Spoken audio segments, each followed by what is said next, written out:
Palavra da Verdade, com Hernandes Dias Lopes. E eu quero partilhar com vocês o texto de Romanos, capítulo 8. Abra comigo, por gentileza. Romanos, capítulo 8, versos 26 a 30. Romanos 8, 26 a 30.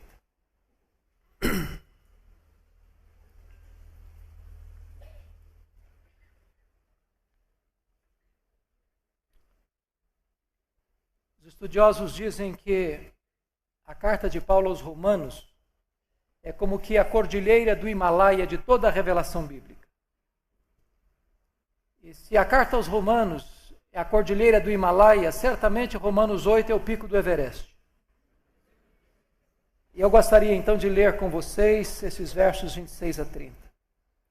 Paulo diz assim: também o Espírito semelhantemente nos assiste em nossa fraqueza, porque não sabemos orar como convém.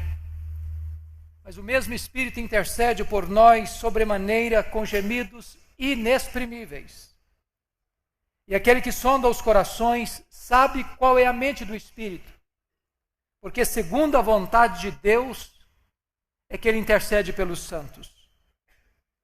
Sabemos que todas as coisas cooperam para o bem daqueles que amam a Deus, daqueles que são chamados segundo o seu propósito. Porquanto aos que de antemão conheceu, também os predestinou para serem conformes à imagem de seu Filho, a fim de que ele seja o primogênito entre muitos irmãos. E aos que predestinou, a esses também chamou. E aos que chamou, a esses também justificou. E aos que justificou, a esses também glorificou. Amém.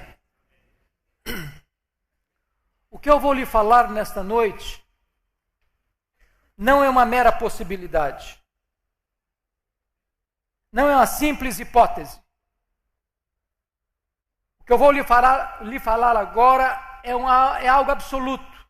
É uma verdade inquestionável, irrefutável, irrefragável. E a verdade é esta: nem todas as pessoas que sonham, planejam e desejam vencer na vida, vencem na vida. Isso é um fato absoluto e irrefutável. E eu quero ilustrar esse fato com a saga esportiva brasileira. Vocês se lembram que o Brasil hospedou pela primeira e única vez uma Copa Mundial de Futebol no ano de 1950. E naquela época a imprensa internacional apontava o Brasil como forte candidato a sagrar-se campeão do mundo. Para não frustrar a expectativa da imprensa internacional, o Brasil abriu aquele campeonato goleando o México por 4-0. Empatou em seguida com a Suíça por 2-2. Classificou-se para a fase seguinte, ganhando da então Iugoslávia por 2-0. A partir daí o Brasil tornou-se um grande fenômeno do futebol mundial, porque ele vai para a semifinal e goleou a Espanha por 6-1. Vai para o penúltimo jogo e goleou a Suécia por 7-1. E no dia 16 de julho de 1950, o Brasil entrou no maior estádio do mundo, o Maracanã, com 199 mil torcedores, dependendo apenas de um empate contra o Uruguai para sagrar-se campeão do mundo. Em toda a nação brasileira havia uma certeza inabalável de que o Brasil seria campeão. Nas praças, nas ruas, as bandeiras eram desfraldadas e o povo cantava e festejava antecipadamente com a convicção de que a vitória era certa e segura. O Brasil entrou em campo e fez 1-0 no primeiro tempo. Quase que volta para o segundo tempo com a faixa de campeão no peito. Era a certeza inabalável de que a vitória estava garantida. O segundo tempo começa e o Uruguai empata o jogo. Mas o Brasil ainda era campeão do mundo. Porém, antes da partida encerrar, o Uruguai fez 2-1. Maracanã cobriu-se de silêncio. E a nação brasileira de lágrimas. E a expectativa de vitória transformou-se em derrota amarga e fatídica. Eu quero dizer para você nesta noite, entretanto, que este não é o destino do povo de Deus. O povo de Deus não tem apenas expectativa de vitória, o povo de Deus tem garantia de vitória. Nós somos mais do que vencedores em Cristo Jesus, nosso Senhor. O verso 30 é como que um esboço da história. Tudo começa com Deus, lá na eternidade. Quando este Deus se reúne no conselho da Trindade, o Pai, o Filho e o Espírito Santo, e Ele traça um plano eterno, uno, perfeito, absoluto, que não pode ser frustrado. E neste plano eterno, Deus colocou o coração dele em você e em mim, antes de nós existirmos. Ele nos predestinou. Ele nos amou. Mas o verso 30 termina dizendo que este Deus que nos predestinou, nos chamou e nos justificou, é também o Deus que nos glorificou. E você sabe que a glorificação dar-se-á no tempo do fim, na segunda volta de Jesus. Quando a história fechará suas cortinas e se abrirá novas para a eternidade. E então, o mesmo Deus que planejou tudo lá na eternidade vai consumar todas as coisas na abertura desta eternidade, quando a história fechar as suas cortinas. E Paulo então diz: aos que Deus predestinou, a esses Deus também chamou, aos que Deus chamou, a esses Deus também justificou, e aos que justificou, a esses também glorificou. De tal maneira que se você está em Cristo, você já está no céu. Não importa se o caminho é estreito. Não importa se a estrada está juncada de muitos inimigos. Não importa se o inferno inteiro levantar-se-á com fúria para tentar destruir você. Na verdade, ninguém pode arrancar você das mãos do Senhor Jesus. Quem garante esse triunfo final não é a sua fé, nem a sua força, é o Deus Todo-Poderoso. O texto que nós lemos vai nos mostrar quais são os passos que o próprio Deus há de dar para nos conduzir à sua glória. E eu quero chamar a sua atenção então para olharmos o verso 26. O primeiro passo é a solidariedade de Deus. Também o Espírito semelhantemente nos assiste em nossa fraqueza. Eu preciso dizer para você que você é vencedor não é porque você é forte. O cristianismo diverge frontalmente da psicologia de autoajuda. A psicologia de autoajuda diz que você é forte, que você tem a força, que você tem o poder, que você é um gigante adormecido, basta fazer cócegas no seu interior e levantar-se-á daí um gigante. Não é isso que a Bíblia diz. A Bíblia diz que você é fraco, eu sou fraco. Nós somos fracos. E nós temos muitas fraquezas. Primeiro, nós temos fraquezas físicas. O tempo vai esculpindo em nossa face algumas rugas indisfarçavelmente. As nossas pernas vão ficando bambas, os nossos joelhos trôpegos, as nossas mãos descaídas, os nossos olhos embaçados. Dizem os estudiosos que cada fio de cabelo branco que brota na nossa cabeça é a morte nos chamando para um duelo. E eu acho que já tem um exército acampado ao meu redor.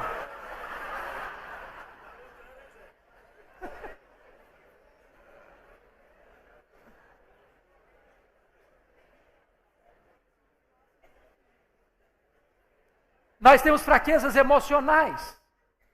Quantas vezes você já não sentiu-se esmagado por situações, avassalado por sentimentos, atormentado por circunstâncias? Quantas noites indormidas, quantas madrugadas insones, quantas lágrimas grossas rolando pela sua face, e você pensou em desistir da própria vida. Temos fraquezas emocionais. Temos fraquezas morais. Quantas vezes, meus amados irmãos, nós já prometemos com lágrimas para Deus nunca mais reincidir em determinados erros, em repetir os mesmos pecados, e de repente, mesmo honesta e sinceramente prometendo, recorremos nos mesmos erros, porque temos fraquezas morais. Mas temos fraquezas também espirituais, porque o bem que nós queremos fazer, este nós não o fazemos, e o mal que não queremos, esse praticamos. Entretanto, apesar da nossa fraqueza, Deus não nos escorraça, mas o Espírito Santo nos assiste em nossa fraqueza. E essa palavra assistir na língua grega traz a ideia de que a vida é um fardo tão pesado que você não pode carregar este fardo sozinho, então o Espírito Santo vem e carrega este fardo por você. Agora, por que você e eu somos fracos? Paulo responde, porque nós não sabemos orar como convém, nem orar sabemos. E por que não sabemos orar como convém? Porque nós não sabemos o que é melhor para nós. Às vezes nós pedimos para Deus uma pedra pensando que estamos pedindo um pão. Às vezes pedimos para Deus um escorpião pensando que estamos pedindo um ovo. Às vezes pedimos para Deus uma cobra pensando que estamos pedindo um peixe. Às vezes pedimos para Deus que vai nos destruir pensando que estamos pedindo aquilo que vai nos dar vida. Deus não dá o que você pede, Deus dá o que você precisa. Deus dá o melhor.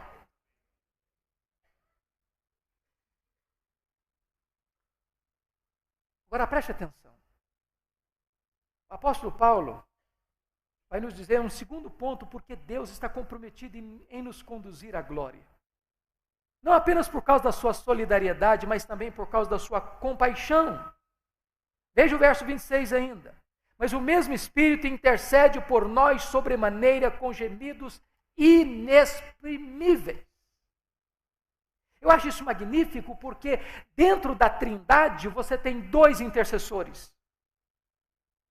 A segunda pessoa da Trindade, Jesus Cristo, é o seu intercessor legal, jurídico, forense, que está à destra de Deus, é o advogado justo.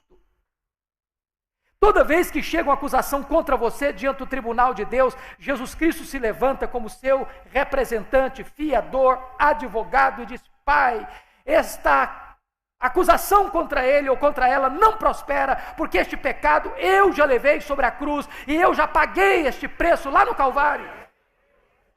Este ou esta não deve mais nada à tua lei, está quites com a tua lei, está quites com a tua justiça, porque a condenação que ele deveria sofrer, eu já sofri, a morte que ele devia morrer, eu já morri no lugar dele ou dela. Por isso a Bíblia diz: quem tentará acusação contra os eleitos de Deus? É Deus quem os justifica. Quem os condenará? É Cristo Jesus quem morreu, o antes quem ressuscitou, o qual está à destra de Deus e também intercede por nós. Mas notem que, em segundo lugar, nós temos um segundo intercessor na Trindade, é o Espírito Santo. Ele é o intercessor existencial. Se Jesus Cristo intercede por nós à destra de Deus, o Espírito Santo intercede por nós, em nós, ao Deus que está sobre nós. E como é que o Espírito Santo intercede por você? De três maneiras. Primeiro, de forma intensa. Olha o verso 26. Ele intercede por nós sobremaneira. É a mesma expressão, porque Deus amou o mundo de tal maneira. Ele é Deus, e Ele emprega toda a sua energia, sua força, os seus atributos nesta intercessão por você, em você, ao Deus que está sobre você. Segundo lugar, esta intercessão, além de intensa, ela é agônica, porque é com gemidos inexprimíveis. E eu confesso a vocês que já li tantos comentários, e já li tantos exegetas, e já examinei esse texto na língua original, e eu entendo que nós não conseguimos nem arranhar a superfície do que Paulo está querendo dizer aqui. O que é um gemido? Um gemido é uma expressão tão intensa de agonia e de dor, que você não articula em palavras. E o Espírito Santo é Deus. E como tal, Ele conhece todas as línguas, todos os idiomas, todos os dialetos, de todos os povos, de todos os tempos, de todos os lugares. Ele conhece a língua dos homens, Ele conhece a língua dos anjos. E quando Ele está orando por você, em você, ao Deus que está sobre você, Ele não encontra sequer uma língua no céu ou na terra, ou dos anjos ou dos homens, e tamanha agonia da oração, que Ele geme com gemidos inexprimíveis. É dessa maneira que o Espírito Santo ora por você. Mas não é apenas uma oração intensa e agônica. Em terceiro lugar, a intercessão do Espírito é eficaz. Porque o verso 27 diz que é segundo a vontade de Deus é que ele intercede pelos santos. O Espírito Santo jamais vai desperdiçar sequer uma oração em seu favor. Todas as orações e intercessões do Espírito em você, por você, ao Deus que está sobre você, estão alinhadas com a perfeita, agradável e boa vontade de Deus. Deus está comprometido em conduzir você à glória. Mas em terceiro lugar, Deus está comprometido em conduzir você à glória por causa da sua sabedoria. Olha comigo o verso 28. Sabemos que todas as coisas cooperam para o bem daqueles que amam a Deus, daqueles que são chamados segundo o seu propósito. Eu gosto como Paulo começa esse verso, porque ele não usa uma palavra de sentido inexato. Ele não diz assim, nós sentimos, ou cogitamos, ou nós imaginamos. Ele diz, nós sabemos. E esta palavra sabemos do grego vem da matemática, é um termo exato, concreto, absoluto. Aqui não é a linguagem da conjectura hipotética, aqui é a linguagem da certeza experimental. Sabemos. E sabemos o quê? Que algumas coisas, que muitas coisas, que as melhores coisas, não que todas as coisas cooperam para o bem daqueles que amam a Deus. Vamos entender esse verso? Primeiro vamos entender o que Paulo não está dizendo. Primeiro, Paulo não está dizendo que todas as coisas que acontecem com você na sua vida são coisas boas. Ele não está dizendo isso. Com você acontecem coisas ruins. Hoje a minha filha foi assaltada em São Paulo. Graças a Deus, nada de grave aconteceu. Isso não é uma coisa boa. Quando os irmãos de José, por inveja, jogaram-no em uma cacimba, e depois venderam-no como escravo para o Egito, aquilo não foi uma coisa boa. O que o texto está dizendo é que mesmo que alguém faça um mal contra você, e intente um mal contra você, e machuque você, Deus vai transformar isso em bem para você. Segundo lugar, Paulo não está dizendo que as coisas vão se encaixar por uma mera coincidência. Não, Paulo não está dizendo isso. Nós não cremos em coincidência. Nós não cremos em sorte. Nós não cremos em azar. Nós não cremos em determinismo. Nós não temos medo de olho gordo. Nós não temos medo de sexta-feira 13. Nós não temos medo de feitiço. Nós entendemos que a nossa vida está nas mãos do Deus Todo-Poderoso. Que nenhum fio de cabelo da sua cabeça pode ser tocado sem que Deus saiba, sem que Deus permita, sem que Deus tenha um propósito. Terceiro lugar, Paulo não está dizendo que todas as coisas cooperam para o bem de todas as pessoas. Ele não está dizendo isso. A Bíblia diz que aquele que semeia vento, colhe tempestade. Aquele que semeia na carne, da carne colhe corrupção. Mas se você ama Deus, se você foi chamado segundo o propósito de Deus, então Deus está com as rédeas da sua vida nas suas onipotentes mãos, e está trabalhando para o seu bem. Agora talvez você olhe para mim e diga assim, pastor, eu acho isso tão bonito na Bíblia, mas não é isso que está acontecendo na minha vida. A minha vida está uma confusão. A minha vida parece um barco no meio de uma tempestade à deriva. A minha vida parece uma lasca de lenha jogado de um lado para o outro ao sabor das ondas. Eu não estou entendendo. Deixa eu dizer uma coisa para você. Se você não está entendendo o que Deus está fazendo agora com a sua vida, você pode entender Deus. Ele é seu Pai e Ele é soberano. Ele tem tudo sob controle. E Ele ama você. E Ele tem um propósito maravilhoso na sua vida. Quando Albert Einstein veio à América, depois do seu sucesso com a teoria da relatividade, alguns repórteres perguntaram à sua mulher, A senhora compreende a complexa teoria da relatividade pela qual seu marido é tão famoso no mundo? Ela respondeu: não, eu não compreendo a complexa teoria da relatividade pela qual meu marido é tão famoso no mundo, mas eu compreendo o meu marido. Se você não entende o que Deus está fazendo, você pode entender Deus. Ele é seu pai e ele ama você. Gary Chapman é um autor muito conhecido aqui no Brasil. E ele conta uma experiência interessante da sua infância. Quando ele era criança, ele estava brincando aos pés da sua mãe e a sua mãe estava fazendo um bordado. E ele olhou o bordado da mãe de baixo para cima pelo avesso e disse: mamãe, que coisa feia é essa que o senhor está fazendo? Linhas soltas, não havia beleza, não havia harmonia, não havia propósito. E a mãe percebeu a confusão do filho, chamou, disse: filho, vem cá. Sentou o menino no colo, mostrou o bordado de cima para baixo, pelo lado direito, e o menino ficou encantado. Havia beleza, havia harmonia, havia sentido, havia propósito.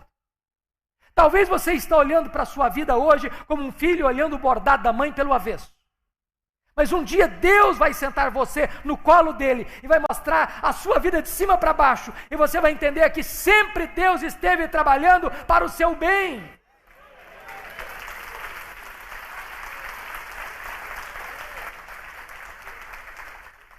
Talvez você olhe hoje e diz: meu Deus, eu não estou entendendo. Sabe, foi isso que Jó disse para Deus. Quando Jó perdeu os seus bens, os seus filhos, a sua saúde, o apoio da sua mulher, o apoio dos seus amigos, ele ergueu aos céus 16 vezes a mesma pergunta: por que, meu Deus? Por que eu estou sofrendo? Por que a minha dor não cessa? Por que eu perdi os meus filhos? Por que eu não morri no ventre da minha mãe? Por que eu não morri ao nascer? Por que os seios da minha mãe não estavam murchos de leite para eu morrer de fome? Por que o Senhor não me mata de uma vez? A única resposta que Jó ouviu foi o silêncio de Deus.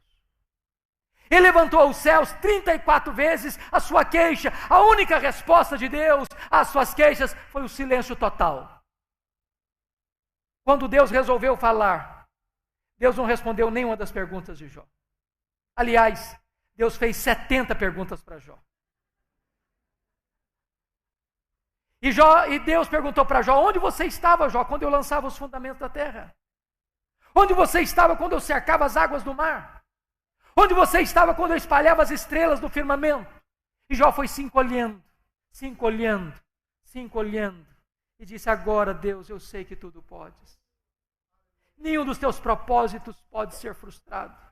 Eu te conhecia só de ouvir falar, mas agora os meus olhos te veem e eu me abomino no pó e na cinza. O livro termina Deus restaurando a sorte de Jó, devolvendo em dobro o que ele tinha, restaura o seu casamento, restaura a sua saúde, restaura as suas amizades, lhe dá mais 10 filhos. Mas o livro não explica por que Jó sofreu. Todo mundo estava errado, o diabo estava errado, que achou que ninguém podia amar mais a Deus do que o dinheiro, do que a família, do que a saúde. A mulher de Jó estava errada, porque achou que ninguém podia adorar a Deus no sofrimento. Os amigos de Jó estavam errados, porque acharam que Jó sofria por um pecado grave que cometera. Jó estava errado, porque pensou que Deus o afligia sem causa. Eu vou lhe dizer uma coisa: o que Deus promete para você é restauração. Nem sempre Deus promete para você explicação. Se você não tem explicação de Deus, você pode pela fé dizer: nós sabemos que todas as coisas cooperam para o bem daqueles que amam a Deus, daqueles que são chamados segundo o seu propósito. Mas você pergunta: meu Deus, mas que bem é esse? É ser rico? É ter saúde? É ser famoso? É ter sucesso de acordo com a avaliação do mundo? Isso pode até vir a reboque. Mas o bem de que Paulo está falando está claramente definido no verso 29, quando ele diz: porquanto aos que de antemão conheceu, também os predestinou para serem conformes à imagem do seu Filho. Deus tem um projeto eterno na sua vida. E o projeto eterno de Deus na sua vida é esculpir em você a beleza de Jesus. É moldar e transformar você à imagem de Jesus. Deus não apenas quer levar você para a glória, Deus quer transformar você à imagem do Rei da Glória. Agora no verso 26, no verso 30, o apóstolo Paulo vai mostrar para nós como é que foi esse processo de Deus. Ele começa dizendo aos que predestinou, porque tudo começa com Deus, não podia começar conosco. Foi Deus quem nos amou primeiro. Não fomos nós quem escolhemos a Deus, disse Jesus. Foi Ele quem nos escolheu. E graças a Deus por isso. Porque estávamos mortos nos nossos delitos e pecados e nós jamais escolheríamos Deus. Foi Ele quem nos escolheu. E agora Paulo diz, aos que Deus predestinou, a esses Deus também chamou. E você sabe que há dois chamados. Um chamado geral e um chamado específico. Um chamado externo e um chamado interno. Um chamado dirigido aos ouvidos e outro chamado dirigido ao coração. Jesus Cristo disse, muitos são chamados, mas poucos são escolhidos. Teve um dia que você ouviu a voz do bom pastor. E Jesus Cristo diz, as minhas ovelhas ouvem a minha voz e me seguem. Você leu um folheto, você leu um texto da Bíblia, você escutou um sermão, você ouviu um hino, você leu um livro, um amigo lhe testemunhou da graça e o seu coração foi aberto e os seus olhos foram abertos e as disposições íntimas da sua alma foram tocadas e Deus abriu o seu entendimento para o Evangelho. Você foi chamado eficazmente e Deus chama. E chama irresistivelmente, chama na rua, chama no hospital, chama no campo de futebol, chama no barzinho da esquina, chama na boate, chama na igreja, chama neste auditório. E Ele chama e as ovelhas ouvem a sua voz. Um dia eu estava na igreja, no gabinete pastoral, era uma segunda-feira. Quando entra um senhor dos seus 33 anos e diz, pastor, eu estive ontem à noite aqui na igreja, no domingo. Falei, que bom que o senhor veio. Ele disse, mas eu não vim participar do culto. Eu perguntei, o senhor veio fazer o quê então? Ele me respondeu, eu era um traficante, um assaltante. E eu vim aqui ontem à noite para roubar um carro, para pagar uma dívida. E eu disse, o que aconteceu com você? Ele disse, pastor, eu estava olhando no pátio qual carro era mais fácil roubar e levar, quando de repente eu escutei uma música do coral. E do jeito que eu estava com meu 38 na cintura, eu entrei. Fui arrastado irresistivelmente. E quando eu entrei no templo, uma força maior do que a minha me tomou. E eu me senti desarticulado. E eu me senti tocado. E o meu coração foi impactado. E os meus olhos se arrebentaram em lágrimas. E eu fui tomado de convicção de pecado. E eu saí chorando para casa. E a minha mulher me perguntou, Ricardo, o que aconteceu com você? Alguém machucou você? Eu disse para ela, não mulher, aquele homem que você conhecia até ontem morreu. Hoje eu sou uma nova criatura. Deus mudou a minha vida. Deus chama e chama irresistivelmente. Quando eu cheguei no seminário em Campinas, nos idos de 78, uma missionária americana fez amizade comigo e me disse, eu vou levar você à escola de cadetes de Campinas. E eu que vinha da roça, uma cidadezinha muito pequena, fiquei encantado com a beleza daquela escola. Com aquele fervor de um primeiranista de seminário, primeiro soldado que eu vi na minha frente, com a metralhadora na mão, no seu posto de guarda, com um nome bordado na sua lapela, João Miguel Corpus, eu me aproximei dele e disse, João Miguel Corpus, você conhece a Jesus, o Filho de Deus? João Miguel Corpus quase me bateu. Ele me insultou, ele blasfemou. Ele diz, não me fale essa tolice, eu não acredito nesse negócio de Deus, eu não acredito nessa bobagem de evangelho, não me incomode. E eu fiquei frustrado, envergonhado e perplexo perto daquele moço. Confesso que eu perdi o rumo de casa. Mas antes de ir embora, Deus me deu uma palavra de ousadia. E eu virei para o João Miguel Corpus e disse, João Miguel Corpus, eu preciso lhe dizer 3 coisas antes de ir embora. Primeiro, Deus existe, acreditando você nele ou não, ele existe assim mesmo. Segundo, esse Deus ama você. E provou esse amor, mandando Jesus, o seu filho, para vir ao mundo, morrer em seu lugar, para perdoar os seus pecados, dar a você a vida eterna.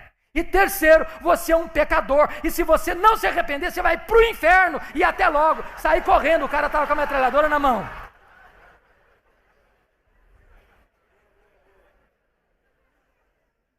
O que eu jamais podia esperar é que a missionária voltasse ao seminário no dia seguinte. E ela disse, pastor Hernandes, você precisa da minha casa agora. Eu falei, o que aconteceu? O João Miguel Corpus está lá em casa e quer te ver. Aí eu fiquei mais preocupado ainda. Pensei, será que ele ficou ofendido com a minha abordagem? Quando eu cheguei naquela casa, João Miguel Corpos estava sentado no fundo da sala. Quando ele me viu entrando, ele se levantou. Correu na minha direção. Me segurou pelos braços e com as lágrimas rolando na sua face. Ele me disse, por favor, me fale do seu Deus. Me fale do seu Jesus. E aquele soldado ateu estava de joelhos, se rendendo aos pés do Salvador. Eu acompanhei o João Miguel Corpos no seminário. Foi batizado. Quando eu voltei no mês de julho, de férias, ele me ligou e disse, eu ganhei 3 colegas aqui da Escola de Cadeias para Jesus. Perdi o contato com o João Miguel Corpos depois do seminário, nunca mais o vi, nem ouvi falar dele. No congresso da CEPAL deste ano, eu estava aqui, referi-me a João Miguel Corpos. Um pastor me procurou ali no pátio e disse, você sabe qual o paradeiro de João Miguel Corpos? Eu disse, não, eu gostaria de saber. Eu falei, eu sei. João Miguel Corpos está concorrendo ao generalato. E mais, ele é ministro do Evangelho. Na terça-feira eu cheguei em Campinas, na LPC, abri meu computador em e-mail de João Miguel Corpos. Ele disse, pastor Hernandes, eu quero dizer uma coisa para você. O seu trabalho no Senhor não foi em vão. Eu quero encontrar com você esta semana. Naquela mesma semana eu fui pregar na Igreja Presbiteriana de Vila Mariana. Lá estava João Miguel Corpos com a sua esposa, ministro do Evangelho, salvo por Jesus Cristo. Deus chama. E chama irresistivelmente. Aos que Deus chamou, diz o apóstolo Paulo, a esses também justificou. E aqui está o coração da Bíblia. Se eu não entendo o que é justificação, eu não entendo o projeto de Deus para a minha vida. O que é justificação? Permitam-me detalhar esse assunto. A Bíblia diz que todos pecaram e destituídos estão da glória de Deus. Não há justo nenhum sequer. Todos se extraviaram como ovelhas. E a Bíblia diz que todos nós temos que comparecer perante o tribunal de Deus para dar conta da nossa vida. Grandes e pequenos, homens e mulheres, jovens e crianças, doutores e analfabetos, religiosos e ateus. E a Bíblia diz que naquele grande dia do juízo, Deus, o Senhor vai estar assentado no seu trono, o Senhor Jesus, e os livros serão abertos, e nós vamos ser julgados segundo as nossas obras. E naquele dia do juízo, testemunhas levantar-se-ão contra nós. Por exemplo, as nossas palavras. A Bíblia diz que você vai dar conta no dia do juízo por todas as palavras frívolas que você proferiu. Você se lembra de todas? Já perdeu a paciência alguma vez? Você já ficou destemperado emocionalmente alguma vez? Você já xingou alguma vez? Já falou palavrão alguma vez? Já contou piada imoral alguma vez? Ah, você talvez não se lembre, mas Deus registrou tudo isso. E você vai ter que dar conta no dia do juízo. Segundo lugar, a Bíblia diz que você e eu vamos ser julgados pelas nossas obras. O que você fez, seu pai não viu, a sua mãe não viu, seu marido não viu, sua esposa não viu, seu pastor não viu, seus vizinhos não viram, a igreja não viu, Deus viu. Aquilo que você fez atrás das cortinas, nos bastidores, nas caladas da noite, Deus viu. Aquilo que você fez e o braço da lei não alcançou, Deus viu. Aquilo que você fez escondido vai ser proclamado aos eirados. Mas a Bíblia diz que Deus vai julgar a cada um pelas suas omissões.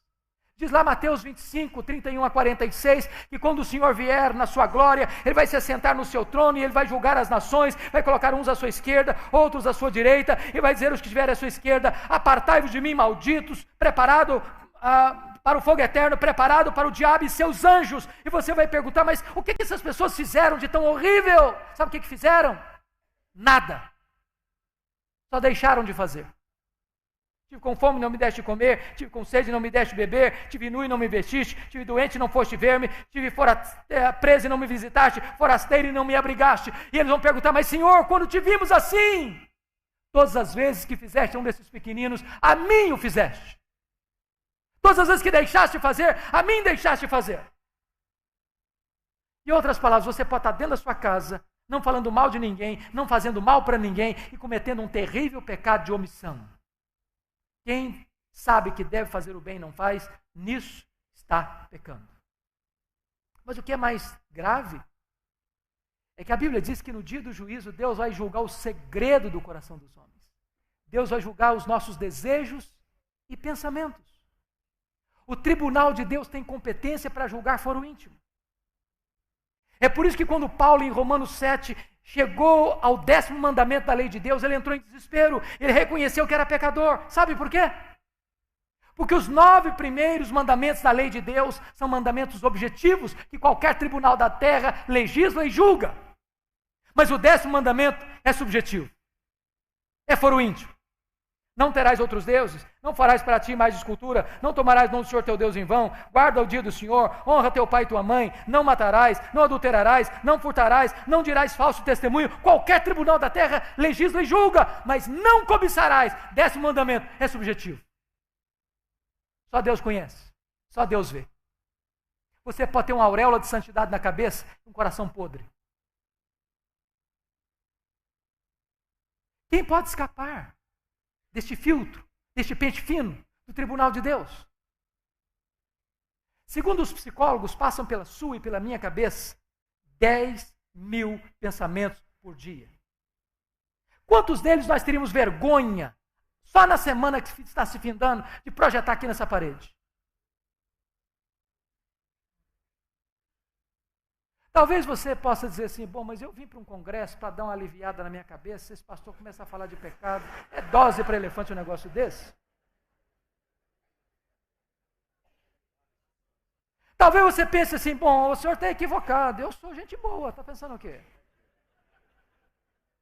Sou um bom marido, sou uma boa esposa, sou um bom crente, sou um bom pastor, sou um bom empresário, sou um bom patrão, sou um bom empregado. Eu acho que Deus está muito feliz de me ter na igreja dele. Deixa eu dizer uma coisa para você. Você é muito mais pecador do que você imagina. Muito mais. Deixa eu ilustrar isso. Vamos imaginar que você seja muito acima da média, mas muito acima da média. Vamos imaginar que durante um dia inteiro você não peque nem uma vez por palavras. Durante um dia inteiro você não peque nem uma vez por obras. Durante um dia inteiro você não peque nem uma vez por omissão. Durante um dia inteiro, dos 10.000 pensamentos, você tem 9.997 pensamentos bons. Só 3 pecaminosos. Você já seria quase um anjo ambulante. Mas se você tiver 3 pecados por dia, no final de um mês você terá 90 pecados. No final de um ano você terá 1.080 pecados. Vamos arredondar para 1.000? Se eu tivesse só 3 pecados por dia, eu estaria com 53.000 pecados. Eu pergunto a você, imagine a cena de um réu assentado na cadeira no dia do seu julgamento e o promotor, o advogado de acusação, provar pelos autos do processo que aquele réu cometeu 53.000 violações da lei. É uma causa indefensável.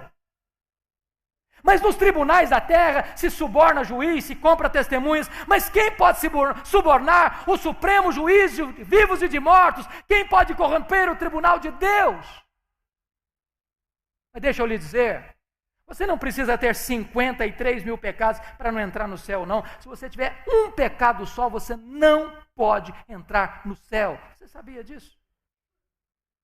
Você sabia que só a gente perfeita entra no céu?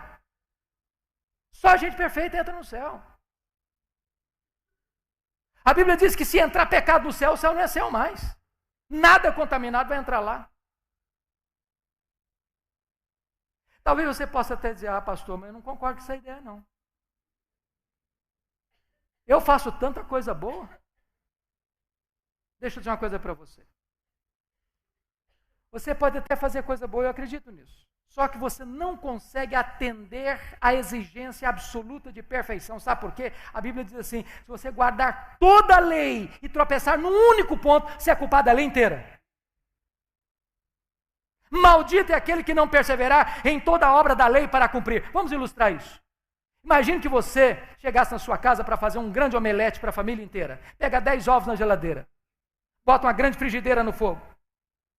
Quebra o primeiro, o segundo, o terceiro, o quarto, o quinto, o sexto, o sétimo, o oitavo, o nono, a gema vermelhinha. Quebra o 10º, o ovo estava podre. Pergunta a você, quanto omelete você estragou? Mas só tinha um ovo estragado. Só que você comprometeu o padrão da perfeição. Se você comete um pecado, você não atende mais à demanda da perfeição. Aí você pode estar pensando, pastor, se o negócio é desse jeito, então eu estou frito. É isso mesmo, você está frito. Não há chance, não há esperança, não há saída para você. Você não pode ser salvo pelas suas obras, pela sua religião, pela sua igreja, pelo seu pastor, pelo seu missionário. Você não pode ser salvo pelas suas virtudes, pelos seus méritos. Não pode. Mas eu tenho uma boa notícia para você. Uma boa notícia para você. Aquilo que você não pode fazer, Deus fez por você. Deus mandou Jesus Cristo, seu Filho, como seu representante, como seu fiador, como seu substituto. E quando Jesus estava lá na cruz, a Bíblia diz que Deus pegou todas as suas transgressões e lançou todas elas sobre o seu Filho. Naquele momento não havia beleza nele.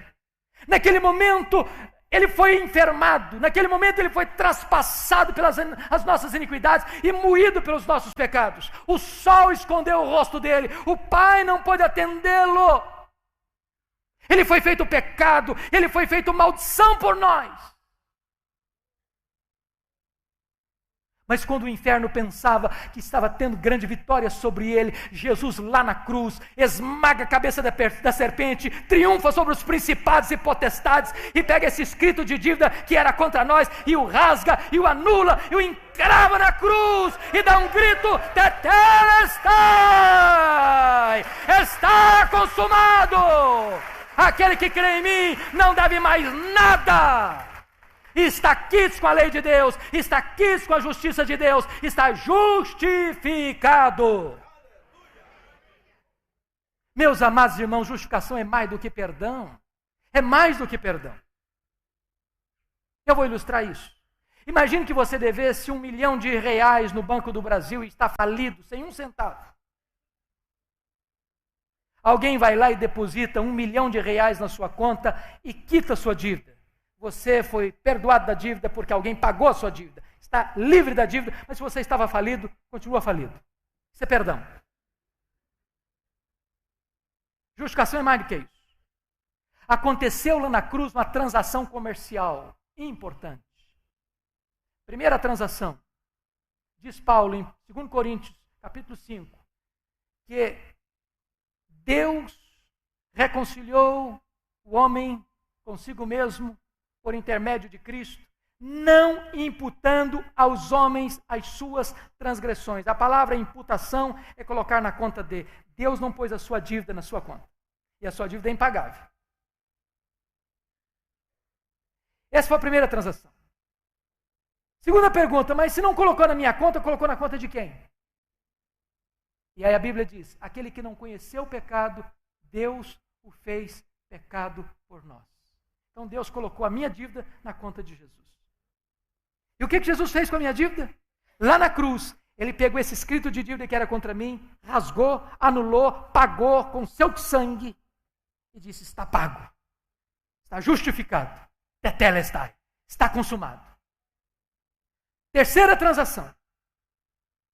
A Bíblia diz que aquele que não conheceu o pecado, Deus o fez pecado por nós, para que nele nós fôssemos feitos justiça de Deus. Imagine comigo a seguinte cena. Deus vai agora lá na sua ficha no tribunal do céu. Está escrito lá assim, não deve mais nada. Está quites com a minha justiça. E Deus faz mais uma coisa. Deus faz um DOC na sua conta. Deposita na sua conta toda a infinita e perfeita justiça de Cristo. Quando Deus olha para você, é como se Ele visse, e é isso que acontece, toda a justiça de Cristo cobrindo você, como o ouro cobriu a madeira de acácia do tabernáculo. Deus não vê mais o seu pecado. Deus vê a justiça de Jesus em você. Isso é justificação. É por isso que Paulo não podia terminar de outra maneira. Os que Deus justificou, a esses também Deus glorificou. Embora a glorificação é um fato futuro, na mente de Deus e nos decretos de Deus, já é um fato consumado. Já aconteceu. Por isso, nada nem ninguém pode arrancar você dos braços de Jesus. Paulo então termina esse texto, e eu termino também, fazendo 5 perguntas retóricas. Se Deus é por nós, quem será contra nós? Lembre que Paulo não está perguntando quem é contra nós, porque se Paulo fizesse essa pergunta, o inferno todo se levantaria. Está dizendo o seguinte: se Deus está do seu lado, você é a maioria absoluta. Você é mais do que vencedor. Segunda pergunta: aquele que não poupou o seu próprio filho, antes por todos nós o entregou, porventura não nos dará graciosamente com ele todas as coisas? Se Deus já deu o maior, que é o seu filho, você acha que Deus vai largar você no meio do caminho agora? Você acha que Deus vai abandonar você agora, o seu próprio destino? Não, Deus há de completar a obra que começou a fazer em você. Terceiro, quem tentará acusação contra os eleitos de Deus? É Deus que o justifica. Não prospera mais acusação contra você diante do tribunal de Deus, porque o próprio Deus está dizendo: você está quites com a minha lei e com a minha justiça, não por causa da sua justiça própria, mas por causa da justiça de Jesus colocada na sua conta. Quarta pergunta: quem os condenará? É Cristo Jesus quem morreu, o antes quem ressuscitou, o qual está à destra de Deus e também intercede por nós. É impossível prosperar acusação contra nós, porque Jesus Cristo foi o nosso fiador, representante, advogado e substituto. Ele não morreu apenas para possibilitar a sua salvação, ele morreu em seu lugar vicariamente. Finalmente, a pergunta existencial: quem nos separará do amor de Deus que está em Cristo Jesus? Será tribulação? Angústia? Nudez? Perigo? Espada? Por meio de todas as coisas, somos mais do que vencedores em Cristo Jesus. Eu estou muito certo de que nem a morte, nem a vida, nem anjos, nem principados, nem poderes, nem altura, nem profundidade, nem qualquer outra criatura poderá nos separar do amor de Deus que está em Cristo Jesus, nosso Senhor. Louvado seja Deus. E eu quero concluir fazendo uma simples e objetiva aplicação. Primeiro, se você veio para este congresso e ainda você não recebeu esta tão grande salvação, renda-se ao Filho de Deus nesta noite. Hoje é um tempo oportuno. Hoje é dia de salvação. Se você já entregou o seu coração para Jesus e já o confessa como Senhor da sua vida, então agradeça a este Deus por tão grande salvação. Que Ele nos abençoe. Amém.